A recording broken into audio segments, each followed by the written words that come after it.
ನನ್ನ ಅಪ್ಪ ಅವ್ರಿಗೆ ಏನು ಮಾಡಿದ್ದಾರೆ? ಒಳ್ಳೆ ಸಂಸ್ಕಾರಯುತ ಅಪ್ಪ ಅಮ್ಮನಿಗೆ ಹುಟ್ಟಿದವನು.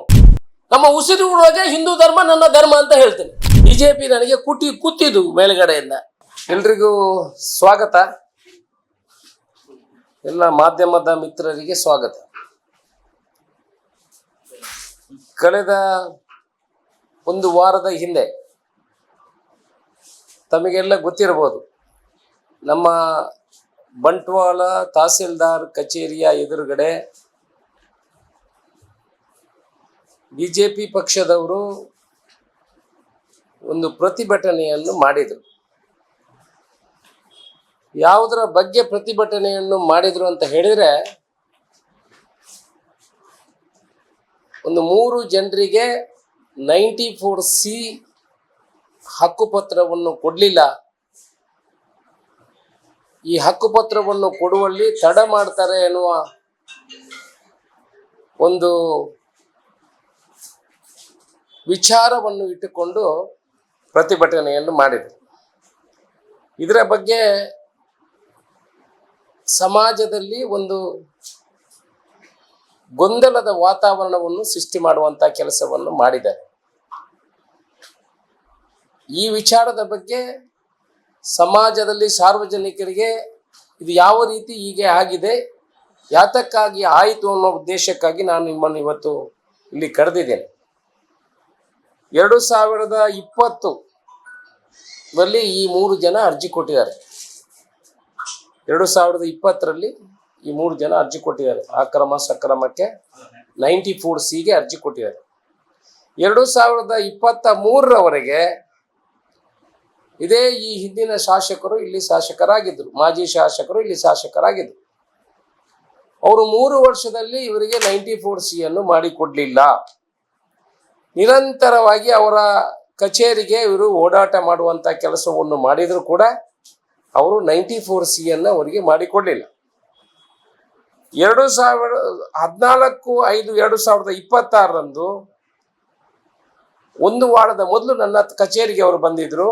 14/5/2026ರಂದು ಅವರಿಗೆ ನಾವು 94Cಯನ್ನು ಮಾಡಿಕೊಡುವಂತ ಕೆಲಸವನ್ನು ಮಾಡಿದ್ದೇವೆ. ಆದ್ರೆ 94C ಮಾಡಿ ಅಕ್ರಮ ಸಕ್ರಮ ಆಗಲಿ 94C ಆಗಲಿ ಅದಕ್ಕೆ ಸರ್ಕಾರದ ಸುತ್ತೋಲೆನೇ ಇದೆ. ಅದು ಶಾಸಕರು, ಉಸ್ತುವಾರಿ ಮಂತ್ರಿಗಳು, ಇಲ್ಲ ಅದಕ್ಕೆ ಸಂಬಂಧಪಟ್ಟಂತ ಕಂದಾಯ ಮಂತ್ರಿಗಳು, ಇಲ್ಲದ ರಾಜ್ಯದ ಮುಖ್ಯಮಂತ್ರಿಗಳು ಈ ಹಕ್ಕುಪತ್ರಗಳನ್ನು ವಿತರಣೆ ಮಾಡಬೇಕು ಅನ್ನುವ ಸರ್ಕಾರದ ಸುತ್ತೋಲೆಯಲ್ಲಿ 13ನೇ ಕ್ಲಾಸ್ ಅಲ್ಲಿ ಬರೆದಿದೆ. ಈ ಹಿಂದಿನ ಮಾಜಿ ಶಾಸಕರುಗಳಲ್ಲಿ ಹೋಗಿ ಮಾತಾಡಿದಾರಲ್ಲ, ಇವರಿಗೆ ಸರ್ಕಾರದ ಸುತ್ತೋಲೆ ಬಗ್ಗೆ ಯಾವುದೇ ಮಾಹಿತಿಗಳು ಇಲ್ವಾ? ಅಲ್ಲ, ಅವರು ಇರುವಾಗ ಏನಾದರೂ ತಹಸೀಲ್ದಾರು ಹಕ್ಕುಪತ್ರವನ್ನು ಇವರು ಫಸ್ಟ್ ಆಫ್ ಆಲ್ ಇವರು ಮಾಡಿಯೇ ಕೊಡ್ಲಿಲ್ಲ. ಇನ್ನೊಂದು, ಅವರು ಇರುವಾಗ ಏನು ತಹಸೀಲ್ದಾರ್ ಹತ್ರ ಕೊಡಿಸ್ತಾ ಇದ್ರಾ? ಇದನ್ನು ಸಾರ್ವಜನಿಕರಿಗೆ ಅವರು ಉತ್ತರ ಕೊಡುವಂತ ಕೆಲಸವನ್ನು ಅವರು ಮಾಡಬೇಕು. ಇದಲ್ಲದೆ ಅವರ ಕಾಲದಲ್ಲಿ ಇರುವಂತ 32,000 ಅಕ್ರಮ ಸಕ್ರಮ 94C ಕಡತಗಳು ನಾನು ಶಾಸಕನಾಗಿ ಬರುವವರೆಗೂ ಕೂಡ ಇಲ್ಲಿ ಪೆಂಡಿಂಗ್ ಇತ್ತು. ನಾನು ಶಾಸಕನಾಗಿ ಬಂದ ನಂತರ ಕರ್ನಾಟಕದಲ್ಲಿ ನಂಬರ್ 1 ಸ್ಥಾನವನ್ನು ಅಕ್ರಮ ಸಕ್ರಮ 94C ಮಾಡುವಲ್ಲಿ ಕರ್ನಾಟಕದಲ್ಲಿ, ನೀವು ವೆಬ್ಸೈಟಿಗೆ ಹೋಗಿ ನೋಡಿ, ಗೂಗಲಲ್ಲಿ ಹೋಗಿ ನೋಡಿ, ಪುತ್ತೂರು ಇಸ್ ದ ನಂಬರ್ 1. ಸುಮಾರು 2 ಸೇರಿ 4,200 ಕಡತಗಳನ್ನು ನಾವು ಕ್ಲಿಯರ್ ಮಾಡುವಂತ ಕೆಲಸವನ್ನು ಮಾಡಿದ್ದೇವೆ. ಸುಮಾರು 2,000ರಿಂದ ಮೇಲ್ಪಟ್ಟು ಎಕರೆ ಜಾಗವನ್ನು ಅಕ್ರಮ ಸಕ್ರಮದಲ್ಲಿ ಜನರಿಗೆ ಕೊಟ್ಟಿದ್ದೇವೆ. ನಮ್ಮ ವಿಧಾನಸಭಾ ಕ್ಷೇತ್ರದಲ್ಲಿ ಸುಮಾರು 9,000 94C ಮತ್ತೆ 94CC ಕಡತಗಳು ಈ ಹಿಂದಿನ ಬಿಜೆಪಿ ಸರ್ಕಾರ ಇರುವಾಗ ಅವರಿಗೆ ಅವರು ಅದಕ್ಕೆ ಅರ್ಹರಲ್ಲ ಅಂತ ಆ ಕಡತವನ್ನು ಕ್ಲೋಸ್ ಮಾಡಿ DC ಆಫೀಸ್ಗೆ ಕಳಿಸಿದ್ದಾರೆ. ನಾವು ಈಗ ನಮ್ಮ ಕಂದಾಯ ಸಚಿವರ ಹತ್ರ ಮಾತಾಡಿ ಅದನ್ನು ಪುನಃ ಪರಿಶೀಲನೆಗೆ ಕಳಿಸಿಕೊಡ್ಬೇಕು. ಯಾರೆಲ್ಲ ಅದಕ್ಕೆ ಅರ್ಹರಿದ್ದಾರೆ, ಯಾಕಂತ ಹೇಳಿದ್ರೆ 94C ಮತ್ತೆ 94CC ಇರುವವರು ಎಲ್ಲ ಬಡವರಿದ್ದಾರೆ. ಅವರ 9 ಸೆಂಟ್ಸ್ ಜಾಗ, 5 ಸೆಂಟ್ಸ್ ಜಾಗ, 3 ಸೆಂಟ್ಸ್ ಜಾಗಕ್ಕಾಗಿ ಅವರು ಹೋರಾಟ ಮಾಡ್ಕೊಂಡು ಬಂದವರು. ಅವರ ಮನೆಯಲ್ಲಿ ಅದರಲ್ಲಿ ಇದೆ. ಅದರಿಂದ ಎಲ್ಲ ಕಡತಗಳನ್ನು ಮರುಪರಿಶೀಲನೆಗೆ ಕಳಿಸಿ ಆ ನಂತರ ವಿಚಾರಣೆ ಮಾಡಿ ಅದು ರಿಯಲಿ ಅವರಿಗೆ ಕಾನೂನಾತ್ಮಕವಾಗಿ ಸಿಗುವುದಿಲ್ಲ ಅಂತ ಹೇಳಿದರೆ ಮಾತ್ರ ಅದನ್ನು ಮುಚ್ಚಬೇಕು. ಆ ಕಡತವನ್ನು ಮುಚ್ಚುಗೊಳಿಸಬೇಕು. ಅದನ್ನು ಕಡತವನ್ನು ವಾಪಸ್ ಕಳಿಸ್ಬೇಕು. ಇಲ್ಲ ಅಂತಾದರೆ ಅದನ್ನು ವಾಪಸ್ ಗ್ರಾಂಟ್ ಮಾಡಬೇಕು ಅನ್ನೋ ಸುತ್ತೋಲೆಯನ್ನು ಕೂಡ ನಾವು ಕಳಿಸಿ ಯಾವುದೆಲ್ಲ ಕಡತಗಳನ್ನು ಕೂಡ ವಾಪಸ್ ತರಿಸುವಂಥ ಎಲ್ಲ ಕಡತಗಳನ್ನು ವಾಪಸ್ ತರಿಸುವಂಥ ಕೆಲಸವನ್ನು ನಾವು ಮಾಡ್ತಾ ಇದ್ದೀವಿ. ಇವತ್ತಿನವರೆಗೆ ಇಷ್ಟೊಂದು ಕಡತಗಳನ್ನು ಮಾಡಿ ಅವರ ಸಮಯದಲ್ಲಿ ಅವರು ಎಕರೆಗೆ 2 ಲಕ್ಷ ರೂಪಾಯಿಯಲ್ಲಿ ತಗೊಳ್ತಾ ಇದ್ರು. ಇದೇ ಹಿಂದಿನ ಮಾಜಿ ಶಾಸಕರು ನನ್ನ ಹತ್ರ 45 ಜನ ಇದ್ದಾರೆ. ನಾನು ಹಿಂದೇನೂ ಹೇಳಿದ್ದೇನೆ, ನೋಡಿ ನಮ್ಮ ಮೇಲೆ ನೀವು ವಾಗ್ದಾನ ಮಾಡಲಿಕ್ಕೆ ಬರಬೇಡಿ, ನಾವು ನಿಮ್ಮ ಮೇಲೆ ಯಾವುದೇ ವಾಗ್ದಾನಕ್ಕೆ ಹೋಗುವುದಿಲ್ಲ, ನಾವು ಬರೀ ಅಭಿವೃದ್ಧಿ ಪರವಾಗಿ ಕೆಲಸವನ್ನು ಮಾಡ್ತೇವೆ. ಯಾವಾಗ ನಮ್ಮ ಮೇಲೆ ಅವರು ಈ 1 ದಿವಸಕ್ಕಾಗಿ ಅಲ್ಲಿ ಸ್ಟ್ರೈಕ್ ಕೂತ್ಕೊಳ್ಳುವಂಥ ಕೆಲಸವನ್ನು ಮಾಡಿದಾರ, ಇವರ ಸಮಯದಲ್ಲಿ ಎಕರೆಗೆ 2 ಲಕ್ಷ ರೂಪಾಯಿ ಕೊಟ್ಟು ಮಾಡಿಸಿದವರು ನಮ್ಮ ಹತ್ರ ಇದ್ದಾರೆ. ನಂಬರ್ 1. ನಂಬರ್ 2, ನಾವು ಇವಾಗ ಅಕ್ರಮ ಸಕ್ರಮ ಮಾಡಿದ್ರಲ್ಲಿ ಬಿಜೆಪಿ ಪಕ್ಷದ ಪಂಚಾಯತ್ ಅಧ್ಯಕ್ಷರುಗಳಿದ್ದಾರೆ, ಬಿಜೆಪಿ ಪಕ್ಷದ ಮಾಜಿ ಜಿಲ್ಲಾ ಪಂಚಾಯತ್ ಸದಸ್ಯರು ಮಾಡಿದ್ದೇವೆ, ಬಿಜೆಪಿ ಪಕ್ಷದ ಮಾಜಿ ತಾಲೂಕು ಪಂಚಾಯತ್ ಸದಸ್ಯರದು ನಾವು ಮಾಡಿದ್ದೇವೆ, ಎಲ್ಲ ಪಂಚಾಯತ್ ಸದಸ್ಯರದು ಮಾಡಿದ್ದೇವೆ, ಶಕ್ತಿ ಕೇಂದ್ರದ ಅಧ್ಯಕ್ಷರು ಮಾಡಿ ಲೀಸ್ಟ್ ಕೊಡ್ತೇವೆ. ಆದರೆ ಮಾಧ್ಯಮದ ಮುಖಾಂತರ ಅವರ ಹೆಸರುಗಳನ್ನು ಬಹಿರಂಗಪಡಿಸುವುದಿಲ್ಲ. ಯಾಕಂತ ಹೇಳಿದ್ರೆ ಅವರು ಕೂಡ ಸಮಾಜದಲ್ಲಿ ಗೌರವಾನ್ವಿತರಿದ್ದಾರೆ. ನಾವು ಅವರ ಹೆಸರನ್ನ ಯಾಕೆ ಹೇಳುವುದಿಲ್ಲ ಅಂತ ಹೇಳಿದ್ರೆ ಅವರಿಗೆ ಗೌರವಕ್ಕೆ ತೊಂದರೆ ಆಗಬಾರ್ದು. ಇವರು ಗೌರವ ಇದ್ರೆ ಇವರು ಅವ್ರದನ್ನು ಮಾಡಿಕೊಡ್ಬೇಕಿತ್ತು. ಇವರೊಬ್ಬ ಶಾಸಕನಾಗಿದ್ದವರಲ್ವಾ, ಇವರ ಪಕ್ಷ ಇಲ್ಲಿ ಇತ್ತಲ್ಲ, ಅವರ ಪಕ್ಷದವರನ್ನೇ ಇವರು ಮಾಡದವರು ಬೇರೆ ಯಾರ್ದು ಮಾಡ್ತಾರೆ? ಇವರು ಯಾರ್ದು ಮಾಡಿದ್ದಾರೆ? ಲಿಸ್ಟ್ ಕೊಡ್ಬೇಕಾ? ಅವ್ರು ಬಂದರೆ ನಾನು ಲಿಸ್ಟ್ ಕೊಡ್ತೀನಿ, ನಾನು ಯಾರ್ದೆಲ್ಲ ಮಾಡಿದ್ದೀನಿ ಅಂತ. ಬಿಜೆಪಿ ಅವ್ರದ್ದು ಬಾಕಿ ಜನರಲ್ ಪಬ್ಲಿಕ್ ಎಲ್ಲರದು ಮಾಡ್ತೀನಿ, ಪಕ್ಷದ ಹುದ್ದೆಯಲ್ಲಿ ಇದ್ದವ್ರದ್ದು ಯಾರ್ದೆಲ್ಲ ಮಾಡ್ತೇನೆ ಅಂತ ಬೇಕಿದ್ರೆ ಅವ್ರು ಲಿಸ್ಟ್ ಕೊಡಿ ಅಂತ ಹೇಳಿದ್ರೆ ನಾನು ಕೊಡ್ಲಿಕ್ಕೆ ರೆಡಿ ಇದೆ. ಇವರು ಅವರ ಪಕ್ಷದವ್ರದ್ದೇ ಮಾಡಲಿಲ್ಲ, ಜನಸಾಮಾನ್ಯರದ್ದು ಮಾಡಿಲ್ಲ. ಒಳಗಡೆ AC ರೂಮಲ್ಲಿ ಕೂತ್ಕೊಂಡು 25 ಏಜೆಂಟ್ಗಳನ್ನು ಇಟ್ಕೊಂಡು 2 ಲಕ್ಷ ರೂಪಾಯಿ ವಸೂಲು ಮಾಡಿದವರು ನಾವು ಹಕ್ಕಪತ್ರ ಅಂತ ಕೊಡ್ಲಿಲ್ಲ ಅಂತ ಹೇಳಿಬಿಟ್ಟು ನಮ್ಮ ಮೇಲೆ ಅಲ್ಲಿ ಸ್ಟ್ರೈಕ್ ಮಾಡುವಂತ ಕೆಲಸವನ್ನು ಮಾಡ್ತಾರೆ. ಕಾನೂನಾತ್ಮಕವಾಗಿ ನಾವು ತಪ್ಪು ಮಾಡಿದ್ರೆ ಹೇಳಿ, ನಾವು ತಪ್ಪು ಮಾಡಿದ್ರೆ ಹೇಳಿ ಸ್ವಾಮಿ, ನಮಗೆ ನೋವಾಗ್ತದೆ. ಇಷ್ಟು ಜನರಿಗೆ ಪ್ರತಿ ವಾರ ಅಕ್ರಮ ಸಕ್ರಮ ಮಾಡುವ ಮುಖಾಂತರ ಪುತ್ತೂರು ವಿಧಾನಸಭಾ ಕ್ಷೇತ್ರದ ಪ್ರತಿ ಒಂದು ಗ್ರಾಮದಲ್ಲಿ ಕೂಡ ಇವತ್ತಿನವರೆಗೆ ಅಕ್ರಮ ಸಕ್ರಮ 94C 94CC ಅನ್ನು ಪ್ರತಿ ವಾರ ಮಾಡ್ತಾ ಇದ್ದೇವೆ. ಇಷ್ಟೆಲ್ಲ ಮಾಡಿ ನಾವು ಹಕ್ಕುಪತ್ರ ಕೊಡುವುದಿಲ್ಲ ಅಂತ ನಮ್ಮ ಮೇಲೆ, ಅದು 1 ದಿವಸಕ್ಕೆ ಇವರು ಅಲ್ಲಿ ಹೋಗಿ ಧರಣಿ ಮಾಡುವಂತ ಕೆಲಸ, ಅಲ್ಲಿ ಹೋಗಿ ಧಿಕ್ಕಾರ ಕೂಗುವಂತ ಕೆಲಸ, ಬೇಡವಾದ ಪದಗಳನ್ನು ನಮ್ಮ ಮೇಲೆ ಬಳಸುವಂತ ಕೆಲಸವನ್ನು ಮಾಡ್ತಾರಲ್ಲ, ಸಮಾಜ ಇವರನ್ನು ಖಂಡಿಸುವಂತ ಕೆಲಸಗಳನ್ನು ಮಾಡಬೇಕಾಗ್ತದೆ. ಅದಕ್ಕಾಗಿ ನಾನು ಇವತ್ತು ಪತ್ರಿಕಾಗೋಷ್ಠಿ ಯಾವನೊಬ್ಬ ಮಾತಾಡುವಾಗ ಯಾವುದೇ ಒಂದು ಅಶೋಕ್ ಕುಮಾರ್ ರೈ ಅವರ ಅಪ್ಪನ ಜಾಗನ ಅಂತ ಕೇಳ್ತಾನೆ ಇವರ ಪ್ರತಿಭಟನೆಯಲ್ಲಿ. ಅಶೋಕ್ ರೈ ಅವರು ಕೊಡ್ತಾ ಇರೋದು ಅಶೋಕ್ ರೈ ಅವರ ಅಪ್ಪನ ಜಾಗನ ಅಂತ ಒಬ್ಬ ಕೇಳ್ತಾನೆ. ನಮ್ಮ ಮನಸ್ಸಿಗೂ ಕೂಡ ನೋವಾಗ್ತದೆ. ಒಂದು ಕಡೆಯಿಂದ ನೋವಾಗ್ತದೆ, ಒಂದು ಕಡೆಯಿಂದ ನಮ್ಮ ಶಕ್ತಿಯನ್ನು ಪರಿಶೀಲಿಸುವಂತ ಕೆಲಸಕ್ಕೆ ಅವರು ಕೈ ಹಾಕ್ತಾರೆ ಅಂತ ಆಗ್ತದೆ. ಆ ಕೇಳ್ತಾರಲ್ಲ, ನನ್ನ ವೈಯಕ್ತಿಕ ನೆಲೆಯಲ್ಲಿ ಯಾರಾದರೂ ವಾಗ್ದಾಳಿ ಮಾಡಿದರೆ ನನ್ನ ಎದುರು ಬಂದವರು ಮಾಡುವಂತ ಮಾಡಬೇಕು. ಒಳ್ಳೆ ಸಂಸ್ಕಾರಯುತ ಅಪ್ಪ ಅಮ್ಮನಿಗೆ ಹುಟ್ಟಿದವನು ಯಾರೂ ಕೂಡ ಈ ರೀತಿ ವಾಗ್ದಾಳಿ ಮಾಡುವುದಿಲ್ಲ. ನನ್ನ ಅಪ್ಪ ಅವ್ರಿಗೆ ಏನು ಮಾಡಿದ್ದಾರೆ? ನನ್ನ ತಂದೆ ಅವ್ರಿಗೆ ಏನಾದರೂ ತೊಂದರೆ ಮಾಡಿದಾರ? ಅಲ್ಲ, ನಾವು ಅಕ್ರಮ ಸಕ್ರಮ ಮಾಡುವುದು ತಪ್ಪ ಅಲ್ಲ? ಇವರ ಹಿಂದಿನ ಶಾಸಕರು ಇದ್ರಲ್ಲ, ಇವರು ಎಷ್ಟು ಜನ, ಅವರ ದಾಖಲೆಯನ್ನು ತಗೊಳ್ಳಿ ಸ್ವಾಮಿ. ನಿಮ್ಮ ಇಷ್ಟು ಜನ ಶಾಸಕರು ದಕ್ಷಿಣ ಕನ್ನಡ ಉಡುಪಿ ಜಿಲ್ಲೆಯಲ್ಲಿ ಇದ್ದಾರಲ್ಲ, ಅವರ ಅಂಕಿಅಂಶಗಳನ್ನು ತಗೊಳ್ಳಿ. ನಿಮ್ಮ ಶಾಸಕರು ಎಷ್ಟೆಷ್ಟು ಅಕ್ರಮ ಸಕ್ರಮ ಬೈಠಕ್ಗಳನ್ನು ಮಾಡಿದ್ದಾರೆ, ಎಷ್ಟೆಷ್ಟು ಜನರಿಗೆ ಅಕ್ರಮ ಸಕ್ರಮ ಕೊಟ್ಟಿದ್ದಾರೆ, 94C ಕೊಟ್ಟಿದ್ದಾರೆ, 94CC ಕೊಟ್ಟಿದ್ದಾರೆ. ಅದನ್ನು ನೋಡಿ ಮತ್ತೆ ಸಾರ್ವಜನಿಕರ ಎದುರುಕೊಂಡು ಮಾತಾಡಿ. ಅದು ಯಾವುದೇ ನಿಮಗೆ ಅದರ ಹಕ್ಕೇ ಇಲ್ಲ, ನೀವು ಏನು ಮಾಡಿಲ್ಲ, ಇವತ್ತಿನವರೆಗೆ ಮಾಡಲಿಲ್ಲ. ನಮ್ಮ ಮೇಲೆ ಹೇಳ್ತಿರಲ್ಲ, ನನ್ನ ತಂದೆಯ ಮೇಲೆ ಹೇಳ್ತಿರಲ್ಲ. ಮತ್ತು ಒಳ್ಳೆಯ ಅಪ್ಪ ಅಮ್ಮನಿಗೆ ಹುಟ್ಟಿದವನು ಇಂಥ ಭಾಷೆಗಳನ್ನು ಬಳಸ್ತಾನ. ರಾಜಕೀಯದಲ್ಲಿ ಏನು ಬೇಕಾದ್ರೂ ಬಳಸ್ತಾರೆ, ಏನು ಬೇಕಾದ್ರೂ ಹೇಳ್ತಾರೆ. ಆದ್ರೆ ಆದ್ರೆ ತಂದೆ ತಾಯಿಗೆ ಬೈಯುವಂಥದ್ದು ಸರಿಯಲ್ಲ.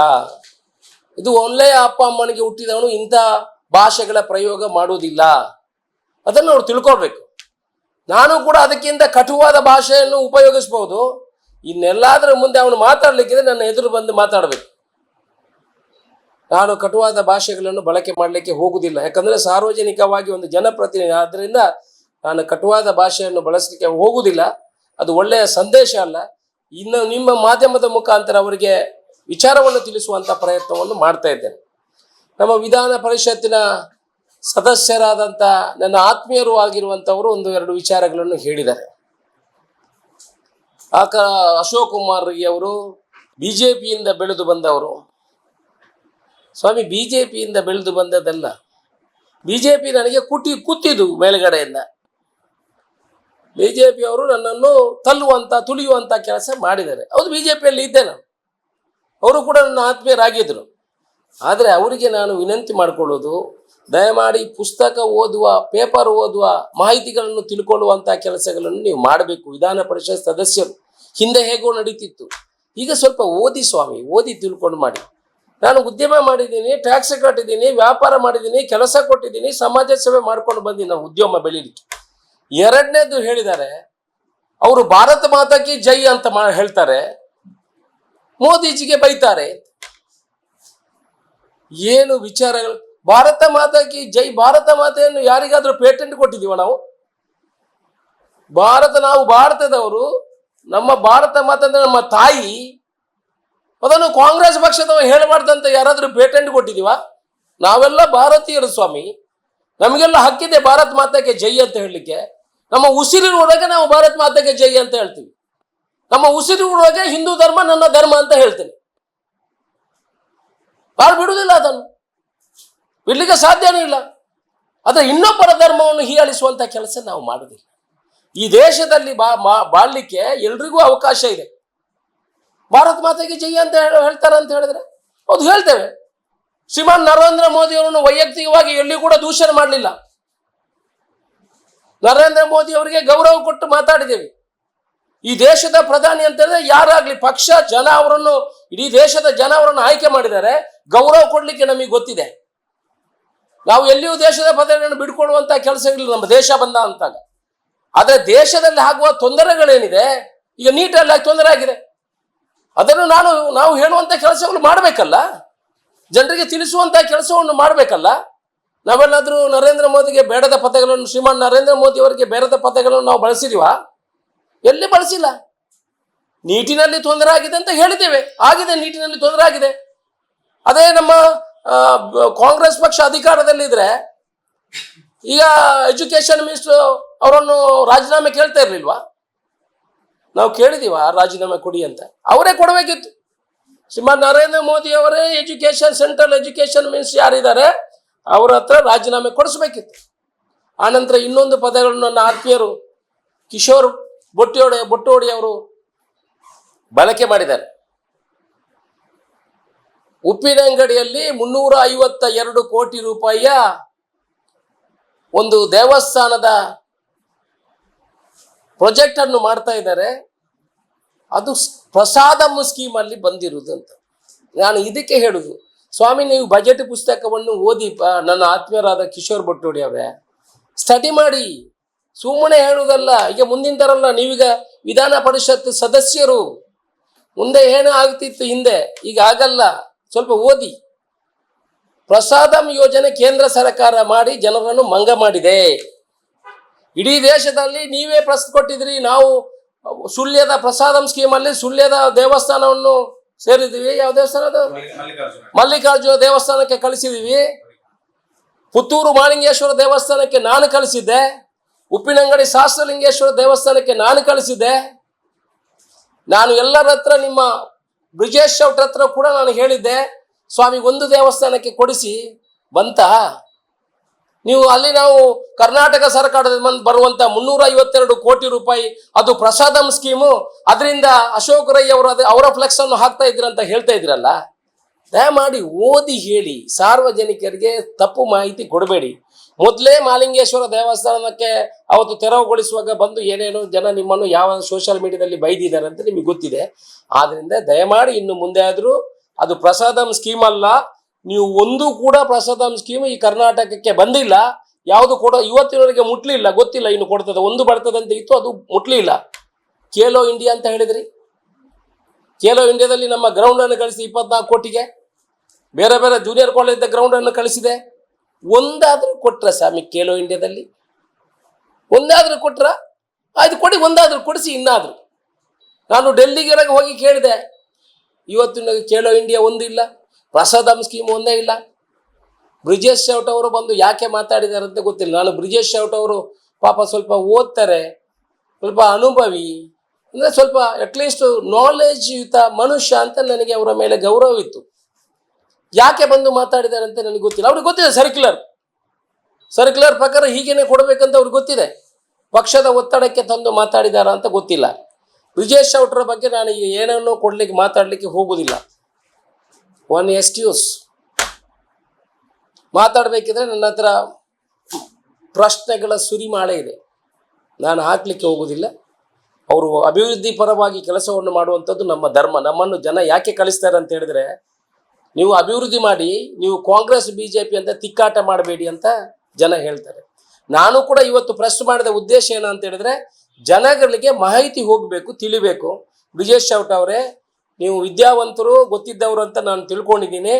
ಅದನ್ನು ತಿಳಿಸಿ ಮುಂದುವರಿಸುವಂಥ ಪುತ್ತೂರಿನ ದಕ್ಷಿಣ ಕನ್ನಡ ಜಿಲ್ಲೆಯ ಅಭಿವೃದ್ಧಿಗೆ ನೀವು ಪ್ರಯತ್ನವನ್ನು ಮಾಡಿ. ನಮಗೆ ಮಾಣಿಯಿಂದ ಸಂಪಾಜವರೆಗೆ NHAಯಲ್ಲಿ ರಸ್ತೆ ಬೇಕು, ಅಷ್ಟೇ ಹೇಳ್ತೀನಿ. ದಯಮಾಡಿ ಅದನ್ನು ಸ್ಪೀಡಪ್ ಮಾಡಿ. ನಾನು ಮಾಡ್ತಾ ಇದ್ದೇನೆ, ನೀವು ಸ್ಪೀಡಪ್ ಮಾಡಿ. ನಾವು ಜೊತೆಯಲ್ಲಿ ಕೆಲಸ ಮಾಡುವ, ಪುತ್ತೂರಿನ ಅಭಿವೃದ್ಧಿ ಮಾಡುವ. ಜನರು ಅಭಿವೃದ್ಧಿ ಪರ ಯಾರು ಇದೆ ಅವರಿಗೆ ಆಶೀರ್ವಾದ ಮಾಡಲಿ, ತೊಂದರೆ ಏನಿಲ್ಲ.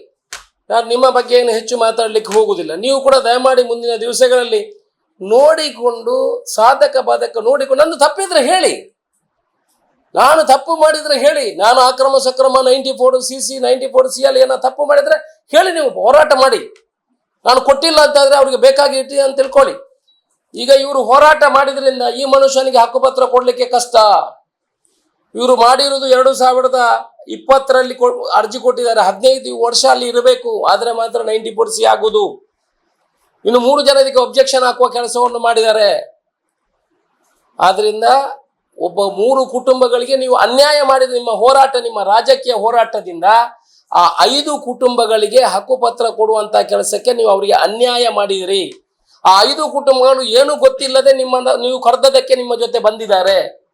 ಅವರಿಗೆ ಕಾನೂನಾತ್ಮಕವಾಗಿ ಅವ್ರಿಗೆ ಹಕ್ಕುಪತ್ರ ಕೊಡ್ಲಿಕ್ಕೂ ಕಷ್ಟ ಆಗ್ತದೆ. ಯಾಕಂತ ಹೇಳಿದ್ರೆ 15 ವರ್ಷದಿಂದ ಅವರು ವಾಸವಾಗಿ ಇರಬೇಕು, ಆದ್ರೆ ಮಾತ್ರ 94C 94CC ಕೊಡಬಹುದು. ಇವರು ಅರ್ಜಿ ಕೊಟ್ಟಿರೋದೇ 2000 ಅರ್ಜಿ ಕೊಟ್ಟರು, ಆನಂತರ ಕೊಟ್ಟರು ಕೂಡ ಈಗ ಅವರು 15 ವರ್ಷದಿಂದ ಅಲ್ಲಿ ವಾಸವಾಗಿದ್ದು ಅರ್ಜಿ ಆಮೇಲೆ ಕೊಡುವಂತ ಅವಕಾಶಗಳು ಇದೆ. ಆದ್ರೂ ಅಲ್ಲಿ ಇದ್ದದಕ್ಕೆ ಯಾವುದೇ ದಾಖಲೆಗಳು ಇಲ್ಲ. ಆದ್ರಿಂದ ಇದನ್ನು ಪರಿಶೀಲನೆ ಮಾಡುವಂತ ವಿಚಾರಕ್ಕೆ ಬಂದು ಅದನ್ನು ಪರಿಶೀಲನೆ ಮಾಡಿ ಆನಂತರ ನಾವು ಈಗ ಹಕ್ಕುಪತ್ರ ಕೊಡುವಂತ ಕೆಲಸವನ್ನು ಮಾಡ್ತೇವೆ. ಈಗಲೇ ಇದರ ಬಗ್ಗೆ ಲೋಕಾಯುಕ್ತಕ್ಕೆ ಕಂಪ್ಲೇಂಟ್ ಮಾಡಿದ್ದಾರೆ, AC ಗೆ ಕಂಪ್ಲೇಂಟ್ ಮಾಡಿದ್ದಾರೆ, DC ಗೆ ಕಂಪ್ಲೇಂಟ್ ಮಾಡಿದ್ದಾರೆ, ಕರ್ನಾಟಕ ಸರ್ಕಾರಕ್ಕಾಗಿದೆ, ಕೋರ್ಟಿಗೂ ಕೂಡ ಫೈಲ್ ಮಾಡುವಂತ ಕೆಲಸವನ್ನು ಮಾಡಿದ್ದಾರೆ ಬೇರೆ. ಆದ್ರಿಂದ ಪರಿಶೀಲನೆ ಮಾಡುವಂತ ಕೊಡುವಂತ ಆ 5 ಕುಟುಂಬಗಳಿಗೆ ತೊಂದರೆ ಮಾಡಬೇಕು ಅಂತ ಏನು ನಮ್ಮ ಹತ್ರ ಇರಲಿಲ್ಲ.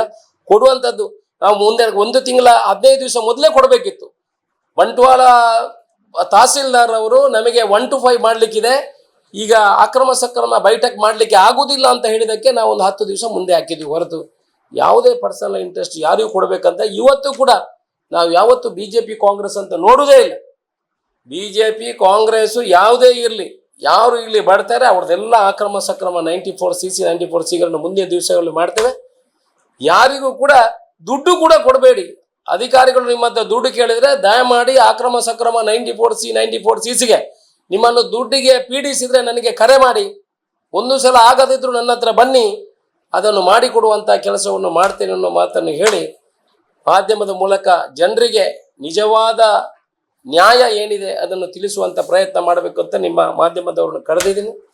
ನೀವು ಕೂಡ ಇದಕ್ಕೆ ಸಹಕಾರಿಯಾಗಬೇಕು ಅಂತ ನಿಮ್ಮ ಹತ್ರ ವಿನಂತಿ ಮಾಡ್ಕೊಳ್ತೇನೆ.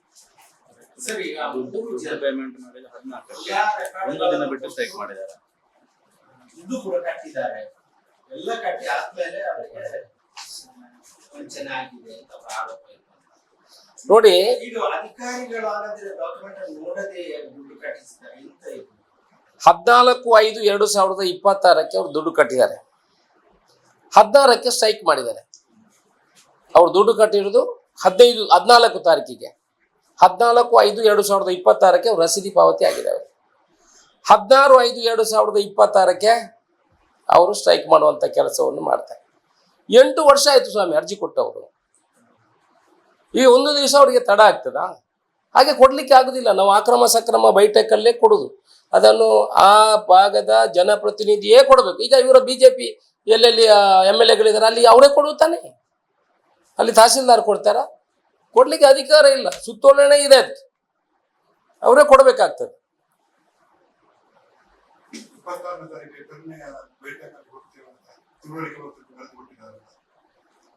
ಅದೇ ಅದು 20 ಬೈಠಕ್ ಆದ್ರೆ ಅದಕ್ಕೆ ಅಬ್ಜೆಕ್ಷನ್ ಬಂದಿದೆ ಅಲ್ಲ.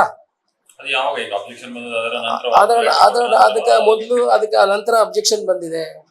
ಅವ್ರಿಗೆ ಕೊಡಬಾರ್ದು. 15 ವರ್ಷ ಅವರು ಇಲ್ಲಿ ಇರ್ಲಿಲ್ಲ. ಲೋಕಾಯುಕ್ತಕ್ಕೆ ಬರೆದಿದ್ದಾರೆ. ಅವ್ರು 15 ವರ್ಷದಲ್ಲಿ ಇರ್ಲಿ, ಅದನ್ನು ಪರಿಶೀಲನೆ ಮಾಡ್ತೀವಿ. ಅವ್ರಿಗೆ ಕೊಡಬಾರ್ದು ಅಂತ ಏನಿಲ್ಲ. ನಾವು ಕೊಡಬೇಕಂತ ನಾನು ಅಪ್ರೂವ್ ಮಾಡಿ ಕಳಿಸಿ ಇದನ್ನು ಮಾಡಿಸಿದ್ದು ನಾವೇ ಮಾಡಿಸಿದ್ದು. ಇವರು BJP ಅವರು ಮಾಡಿದಲ್ಲ. ನಾನೇ ಫೋನ್ ಮಾಡಿ ಅವ್ರು ಇಲ್ಲಿ ಬಂದಿದ್ರು. ನಾನೇ ಫೋನ್ ಮಾಡಿ ತಹಸೀಲ್ದಾರಿಗೆ ಹೇಳಿದೆ, ಅಲ್ಲಿ VA-ಗೆ ಹೇಳಿದೆ, ಇಮಿಡಿಯೇಟ್ ನೆಕ್ಸ್ಟ್ ಮೀಟಿಂಗ್ ಅವ್ರಿಗೆ ಕೊಡಬೇಕು, ಬಡವರಿದ್ದಾರೆ ಅಂತ ನಾನೇ ಹೇಳಿರು. ಅವ್ರಿಗೆ ಮನೆ ಕಟ್ಟಲಿಕ್ಕೆ ಶೀಟು ಕೊಟ್ಟಿದ್ದೀನಿ ಈ ಹಿಂದೆ ನಮ್ಮ ಟ್ರಸ್ಟಿಂದ. ಅವರ ಮನೆ ಕಟ್ಟುವಾಗ ಸಿಮೆಂಟ್ ಕೊಟ್ಟಿದ್ದೀನಿ, ಅದೇ ಮನೆಯವರಿಗೆ.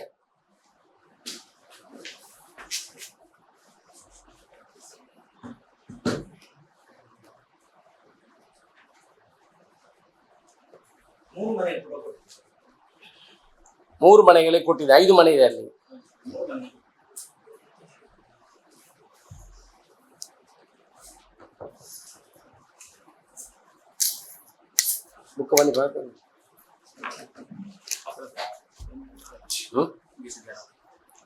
ಗಿರಿಧರ್ ನಾಯ್ಕ್ ಅಂತ ಒಬ್ಬ ಇದ್ದಾನೆ. ಗಿರಿಧರ್ ನಾಯ್ಕ್ ಅನ್ನೋ ಒಬ್ಬ ಇಲ್ಲಿ ಒಬ್ರು ಇದ್ದಾರೆ.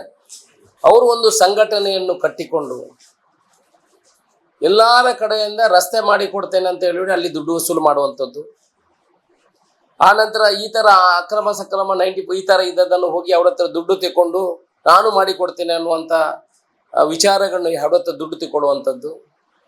ಮೊನ್ನೆ ವಿಟ್ಲದಲ್ಲಿ ಹೋಗಿ ಅಲ್ಲಿ ಒಂದು ರೋಡ್ ಬೇಲಿ ಹಾಕ್ತೇನೆ ಅಂತ ಹೇಳ್ಬಿಟ್ಟು ಅಲ್ಲಿ ದುಡ್ಡು ತೆಕ್ಕೊಂಡು ರಾತ್ರಿ 1 ಗಂಟೆವರೆಗೆ ವಿಟ್ಲ ಪೊಲೀಸ್ ಸ್ಟೇಷನ್ಲಿ ಸ್ಟ್ರೈಕ್ ಮಾಡಿ ಮತ್ತೆ ಇವರ ಮೇಲೆ ಕೇಸ್ ಬುಕ್ ಮಾಡಿದ್ದಾರೆ. ನಮ್ಮ ಬೆಟ್ಟಂಪಾಡಿಯಲ್ಲಿ ಒಂದು ರಸ್ತೆ ಮಾಡ್ತೇನೆ ಅಂತ 3 ಲಕ್ಷ ರೂಪಾಯಿಯನ್ನು ವಸೂಲು ಮಾಡಿದ್ದಾನೆ. ಇವತ್ತಿನವರೆಗೆ ರಸ್ತೆ ಆಗಲಿಲ್ಲ. ಬೆಟ್ಟಂಪಾಡಿಯಲ್ಲಿ ಒಂದು ST ಕಾಲೋನಿಯಲ್ಲಿ ಅವರಿಗೆ ರಸ್ತೆ ಮಾಡಿ ಕೊಡ್ತೇನೆ ಅಂತ ಹೇಳ್ಬಿಟ್ಟು JCB ತಂದು ರಸ್ತೆ ಮಾಡಿ 3 ಲಕ್ಷ ರೂಪಾಯಿ ವಸೂಲು ಮಾಡಿ ಇವತ್ತಿನವರೆಗೂ ಈಗ ನಮ್ಮ ಹತ್ರ ಬರ್ತಾ ಇದ್ದಾರೆ. ದಯಮಾಡಿ ಅದನ್ನು ಸರಿಪಡಿಸಿ ಅಂತ ಬರ್ತಾ ಇದ್ದಾರೆ. ಈ ಥರ ಎಲ್ಲ ಕೆಲವು ಮನುಷ್ಯರು ಸಮಾಜದಲ್ಲಿ ಇದ್ದಾರೆ. ನಾನು ಹೇಳುವಂಥದ್ದು, ಇಂಥದಕ್ಕೆಲ್ಲ ಅವಕಾಶ ಕೊಡಬೇಡಿ. ನಿಮಗೆ ನ್ಯಾಯಯುತವಾಗಿ ನಿಮ್ಗೆ ಏನು ಸಿಗಬೇಕು ನಾವು ಖಂಡಿತ ನಮಗೆ ಹೇಳಿದ್ರೆ ಅದನ್ನು ಮಾಡಿಕೊಡುವಂಥ ಕೆಲಸವನ್ನು ಮಾಡ್ತೇವೆ.